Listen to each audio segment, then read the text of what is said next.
empty bay, and crumbling haunts.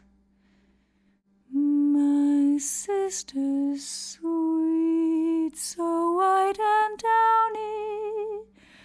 What restless wild spirit pulls you where, as you rise on outstretched wings? I can tell by the way the trees beat, after so many dull days, on my worried window panes that a storm is coming. And I hear the far-off fields say things I can't bear without a friend. I can't love without a sister. My sister's sweet, so white and downy. I felt the change coming long before they arrived. I felt the quickening of the deer's heart in my own. I heard the eerie scream of the wild hare in my dreams. The worried scatter of song thrush, the insistence of raven call, delivered their portents to a keen ear. By the time I smelled wood smoke drift in from a new direction, I knew the baying of hunting hounds would not be far behind.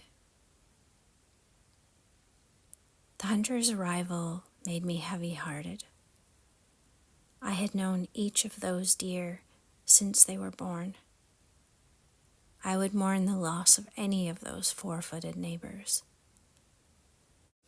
But instead of the deer's hiding place in the thicket, the hounds led the prince and his retinue on a trail to my door instead. I know in his heart the prince thought he was doing the right thing, the noble thing, the chivalrous thing.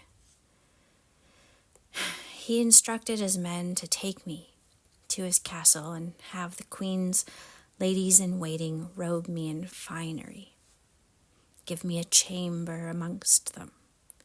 He said I was too beautiful to live alone in a hut in the forest, that I should dress in silks, not rough woolens.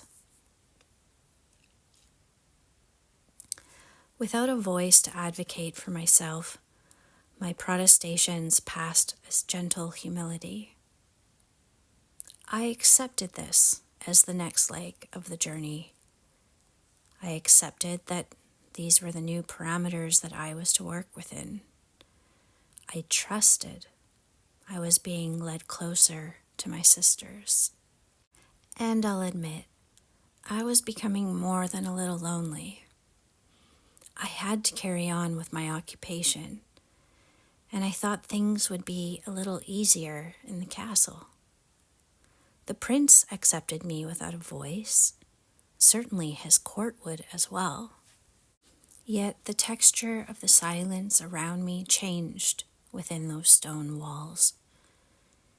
In the forest, my silence had held such deep comfort. It had the reassurance of a warm blanket on an autumn night, grounding me into the present moment. But in the castle, my silence took on a hardness, barbed and bristly, creating an almost impermeable boundary around me. If I'd learned to write like my brothers, I wonder if events would have unfolded differently. But without the nuance of conversation, my interactions became raw and imprecise. Unperturbed, however, the prince came to visit me often. We took long walks through the royal gardens and forests. I learned where his kingdom bordered my father's, how grandmother's hut had sat at the brink between father's kingdom and the prince's royal hunting grounds. He thought my sadness was at the separation from the forest. He had my chamber hung with all sorts of tapestries depicting the forest. silks and wools expertly dyed and woven in every shade of branch and leaf. He told me he enjoyed our silent times together. In the quietude, we came to know each other's hearts. He was a good man, different from the usual people at court. In time, through hand signals, I was finally able to convey to him that what I missed was my weaving. "Oh, you want something to occupy yourself with? Of course. I can provide you with the finest silks and wools, dyed in the latest colors. The merchant ships bring them for mother from far and wide." I shook my head. No, it was the nettles that I wanted. All the silks and wools he brought me lay in the corner of my chamber untouched. The beautiful loom, the gilded spinning wheel, empty, until he finally understood. He sent someone round to my cottage to fetch my handwork. They brought all the lengths of fabric that I'd woven, the shirts stitched with care, the fiber yet to be spun. They brought it all. I was so happy I knelt down and kissed his hand with joy. It was at that moment that some unspoken thing shifted between us. I could feel that. I could feel that he noticed it too. We were both raised at court, yet I, the herb wife, and he, the hunter, preferred the company of flora and fauna to royals and nobles. We had an understanding. With my weaving and sewing returned to me, I returned to my work with renewed dedication. I worked early in the morning until late in the evening.